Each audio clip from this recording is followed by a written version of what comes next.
پھر آتا عراق اور پھر آتا ایران، یعنی کہ 2 مسلمان ملک آتے ہیں اور پھر ایران کے اوپر حملہ ہوتا ہے. ان کے جٹ وہاں سے اڑتے ہیں، راستے میں ریفیولنگ بھی ہوتی ہے اور پھر ایران کے اندر آ کر حملہ ہوتا ہے.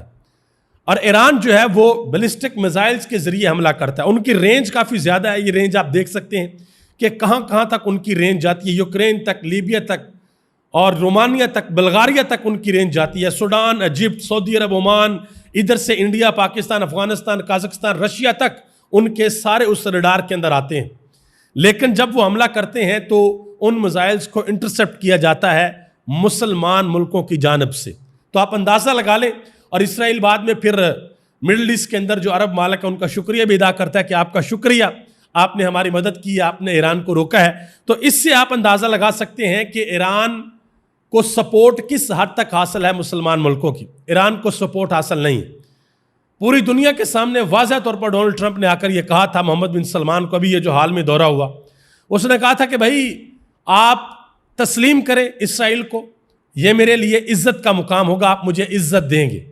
اور اس کے بعد آپ کو پتا کہ بہت سے دورے شورے بھی ہوتے رہے ہیں، پاکستان کے حکام بھی دورے شورے کر رہے ہیں، اور اس میں پاکستان کا بہت بہت اہم اور بڑا رول ہوگا یہ اسرائیل کو تسلیم کرنے کے حوالے سے. دیکھتے ہیں کہ آگے کیا ہوتا ہے. ابھی تو یہ ایک اور جو آپ سمجھ لیں کہ اور مسئلہ کھڑا ہو گیا ہے. پاکستان کا جو دفتر خارجہ ہے انہوں نے جو آفیشیل بیان جاری کیا، انہوں نے کہا جی پاکستان کی ایران پر غیر قانونی اسرائیل جارحیت کی ہم مذمت کرتے ہیں. اقوام متحدہ کے چارٹر کے آرٹیکل 51 کے تحت ایران کو اپنے دفاع کا مکمل حق حاصل ہے. بلاول بھٹو زرداری جو کہ ایک وفد کے ساتھ دنیا کے دورے پہ ہیں، انہوں نے کہا جی ایران پر حملے کی ہم سخت مذمت کرتے ہیں. اسرائیل نے پہلے اپنے ہمسائے ممالک پر حملہ کیا، فلسطین میں نسل کشی کی، اور اب ان کی یہ جنگ ہمارے خطے تک پہنچ چکی ہے. ہمارا مطالبہ ہے کہ عالمی دنیا امن قائم کرنے میں اپنا کردار ادا کرے. یہ جو سفارتی مشن کے سربراہ ہیں بلاول بھٹو زرداری صاحب، انہوں نے یہ بیان دیا ہے. ٹھیک ہے جی، دیکھتے ہیں کہ اس بیان کا کتنا کمپیکٹ پڑتا ہے. امریکہ نے کھلے الفاظ میں کہا جی ہمارا اس حملے سے کسی قسم کا کوئی تعلق نہیں. حالانکہ دنیا کا بچہ بچہ جانتا ہے کہ اسرائیل سانس بھی امریکہ کے بغیر نہیں لے سکتا. ساری کی ساری سپورٹ جو ہے وہ امریکہ کی ہے. امریکہ ہی اسرائیل کے پیچھے ہے اور سب کچھ اسرائیل کرتا ہے. لیکن دنیا کو امن کا بھاشن دینا، دنیا کو یہ کہنا نہیں جی یہ کر دو وہ کر دو، وہ صرف ساری دنیا کے لیے، لیکن اسرائیل کو کھلی چھوٹ ہے، وہ کچھ بھی کر سکتے ہیں. ڈونلڈ ٹرمپ نے ایک اور بیان دیا. انہوں نے کہا جی پاکستان اور ہندوستان کے درمیان جو کشمیر کا مسئلہ ہے اس کو میں حل کروں گا. انہوں نے کہا جی کتنا عرصہ آپ اس تنازع کے اوپر لڑو گے. مزید انہوں نے کہا کہ میں سب کچھ حل کروا سکتا ہوں. انہوں نے کہا کہ میں آپ کا ثالث بنوں گا. یہ بھی کہا کہ میں نے تجارت کے ذریعے پاکستان اور بھارت کی جنگ روکی. یہ ڈونلڈ ٹرمپ نے بیان دیا. اب ذرا آگے آ جائیں. پاکستان کے اندر جو مسئلے مسائل چل رہے ہیں، پاکستان سے جو اہم ترین خبریں وہ بھی آپ کے سامنے رکھتا ہوں. عمران خان نے واضح طور پر اڈیالہ جیل سے یہ بیان دیا کہ کے پی اسمبلی کا بجٹ اس وقت تک پیش نہیں ہوگا جب تک مجھ سے مشاورت مکمل نہیں ہوتی. علی امین گنڈا پور کی، مزمل اسلم کی، جنید اکبر کی، عمر ایوب خان کی اور شبلی فراز کی، یہ اہم لوگ ہیں. یہ مجھ سے آ کر ملے، مشاورت کریں، اس کے بعد کے پی اسمبلی کے اندر بجٹ کو پیش کیا جائے گا. لیکن یہ ملاقات تو نہیں ہونے دی جا رہی. ابھی تک عمران خان کے ساتھ ملاقات نہیں ہوئی. تو آج کے پی اسمبلی کا جو بجٹ سیشن ہے اس کو کال کیا گیا. اس میں علی امین گنڈا پور نے بڑی اہم بات کی. انہوں نے کہا جی ہم بجٹ پر عمران خان سے ملاقات کرنا چاہتے ہیں. اگر یہ ملاقات نہ کروائی گئی تو پھر ساری کی ساری ذمہ داری وفاقی حکومت پر عائد ہوگی. ہم اپنے فیصلے کرنے میں آزاد ہوں گے. یہ انہوں نے بات کی ہے. جو اسپیکر ہیں خیبر پختونخوا اسمبلی کے بابر سلیم سواتی، انہوں نے کہا کہ بجٹ عمران خان کی مرضی سے منظور ہوگا. عمران خان سے ملاقات کروائی جائے. عمران خان حکم کرے تو ہم عہدے اور کرسیاں چھوڑ دیں گے. انہوں نے کہا کہ یہ بہت چھوٹی چیزیں ہیں، ہم یہ ساری چیزیں چھوڑ دیں گے. اسی طرح کے پی اسمبلی کے اندر نوجوان ایم پی ہیں سہیل افریدی. انہوں نے کہا کہ ہم عمران خان سے کیا چاہتے ہیں، عمران خان ہمارا کون ہے.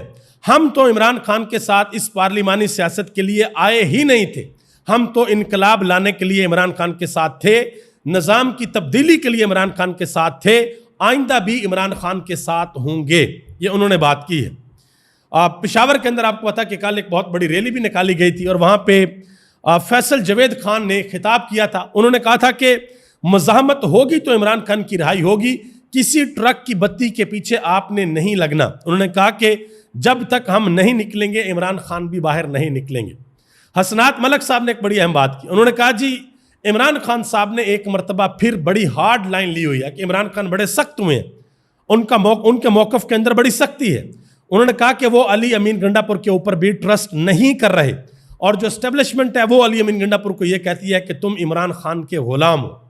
اور اس سارے معاملے کے اندر اب پاکستان تحریک انصاف کی جو قیادت ہے وہ بھی بڑی کنفیوز ہے.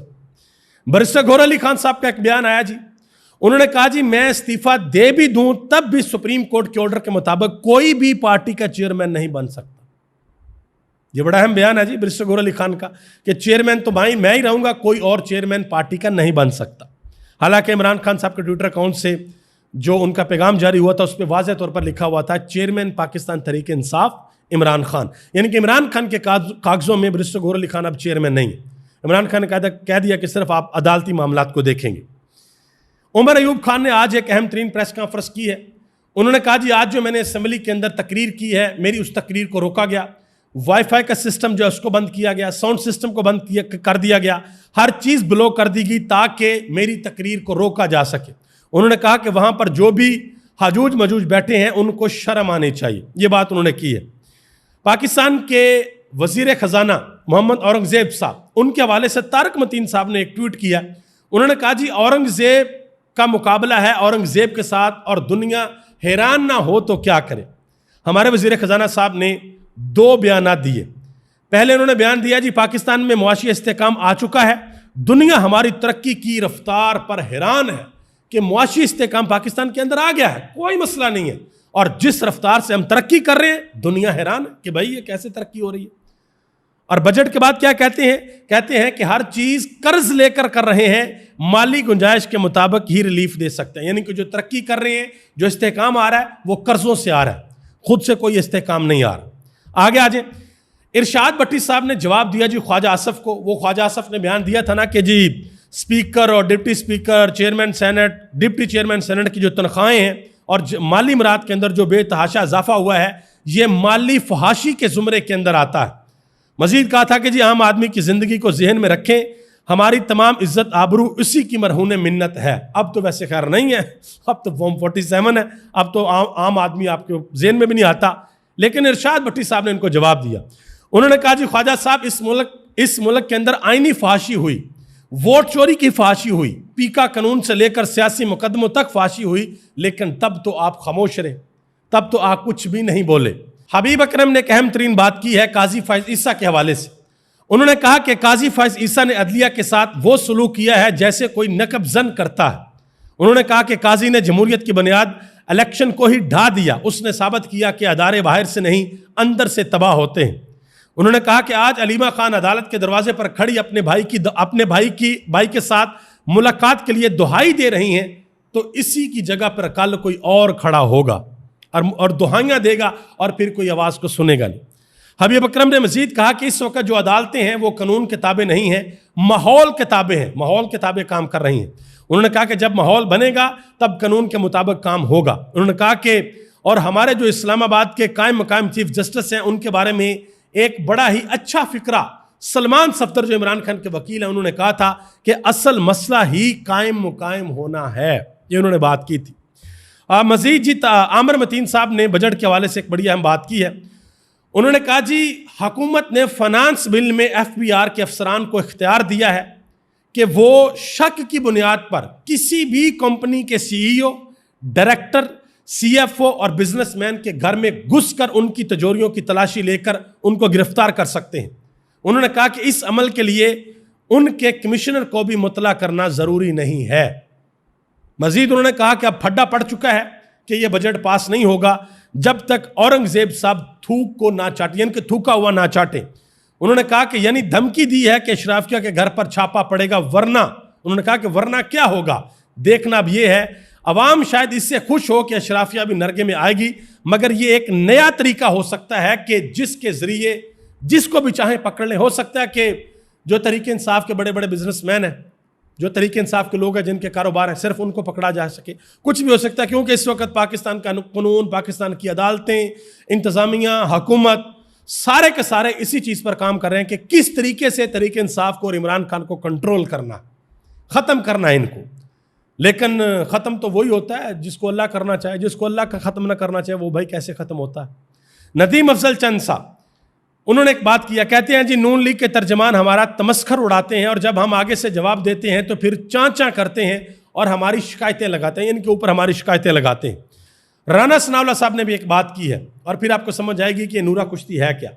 کہتے ہیں کہ پیپلز پارٹی کے ساتھ بات بن چکی ہے, بنی ہوئی ہے اور بنی رہے گی, لیکن ان کو اتنا حق تو دینا چاہیے کہ وہ بجٹ پر اپنے اعتراضات, بیانات اور تقاریر کی حد تک اٹھا سکیں. یعنی کہ تھوڑے بہت بیانات دے لیں دیں, بات چیت کرنے دیں, وہ کچھ نورا کشتی جو ہے وہ چلتی رہے, کسی قسم کا کوئی مسئلہ نہیں.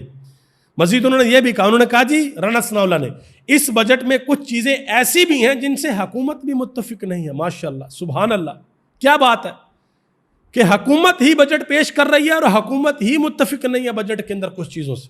آپ اندازہ لگا لیں, یہ دنیا کے اندر عجوبے ہو رہے ہیں بھائی, اور پاکستان میں ہو رہے ہیں. عمر ایوب خان نے ایک بڑی اہم بات کی ہے اس بجٹ کے حوالے سے. انہوں نے کہا جی پیپلز پارٹی صرف ایک فون کال کی مار ہے اور ان کا بڑا بھی بجٹ میں ووٹ دے گا.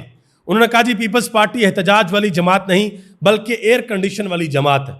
ان کو صرف ایک کال آنی ہے اور جو کہا جائے گا یہ بڑے آرام کے ساتھ وہ کریں گے. آگے آ جائیں جی. آخر میں شبر زیدی صاحب نے ایک بڑی اہم بات کی ہے ایک ٹی وی شو میں مسعود رضا کے ساتھ. انہوں نے کہا جی یہ جو بجٹ بنا نا, یہ بجٹ بنا ہے اشرافیہ کے لیے, جو الیٹ کلاس ہے اس کے لیے بجٹ بنا ہے, اور الیٹ کلاس کے جو اپنے اپنے دائرہ کار ہیں انہوں نے ان کو محفوظ رکھا. انہوں نے کہا جی نون لیگ تاجروں کے اوپر ٹیکس نہیں لگانا چاہتی, یہ ان کی لائن ہے. پیپلز پارٹی زراعت کے اوپر ٹیکس نہیں لگانا چاہتی, یہ ان کی لائن ہے. اور جو ہماری فوج ہے وہ منسلک ہے ریئل اسٹیٹ کے کاروبار کے ساتھ, وہ ڈیفنس کے اندر جائیدادوں کو خریدتے ہیں, بچتے ہیں, وہ ان کے اوپر ٹیکس نہیں لگانا چاہتے. انہوں نے کہا کہ اس سے زیادہ میں آگے کچھ نہیں کہہ سکتا. ابھی تک لے اتنا ہی. آپ سب کا بہت بہت شکریہ. پاکستان زندہ باد, پاکستان کے کروڑوں عوام پائندہ باد.